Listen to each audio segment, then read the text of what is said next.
লক্ষ্মীপুরের রায়পুর আলতাফ মাস্টার ঘাটে এসকে কলাপাত হোটেলে প্রেমিকের লিঙ্গ কেটে নিল প্রবাসীর স্ত্রী। লক্ষ্মীপুরের রায়পুর আলতাফ মাস্টার মাঝঘাটে এসকে কলাপাত হোটেলে অবৈধ কর্মকাণ্ডে প্রেমিকের লিঙ্গ কেটে পালিয়ে যান প্রবাসীর স্ত্রী।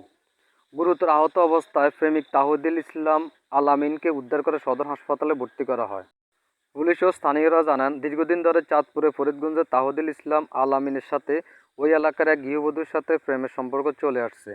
প্রায় তারা দুইজনে বিভিন্ন স্থানে ঘুরতে বের হন। শনিবার দুপুরে চাঁদপুরে ফরিদগঞ্জ এলাকা থেকে তারা দুজনে সিএনজি করে রায়পুরে আলতাফ মাস্টারঘাট এলাকায় ঘুরতে আসেন। এক পর্যায়ে তাহিদুল ইসলাম আলামিনের মোবাইল ফোন নিয়ে ওই নারী দেখতে পায় তার বান্ধবীর সাথেও গোপনে প্রেমের সম্পর্ক চালিয়ে আসছে তাহিদুল। এই ঘটনার জের ধরে উভয় মধ্যে তর্কাতর্কি হয়। এক পর্যায়ে কৌশলে কলাপাতা রেস্টুরেন্টের ভিতরে তাহিদুল ইসলামের বিশেষ অঙ্গ কেটে পালিয়ে যায় ওই নারী। পরে স্থানীয়রা ওই যুবককে গুরুতর আহত অবস্থায় উদ্ধার করে সদর হাসপাতালে ভর্তি করা হয়। তবে এখনও ওই যুবকের জ্ঞান ফিরে নাই। রায়পুর থানা ভারপ্রাপ্ত কর্মকর্তা মোহাম্মদ ইয়াসিন ফারুক মজুমদার বলেন, ওই যুবককে উদ্ধার করে সদর হাসপাতালে ভর্তি করা হয়েছে।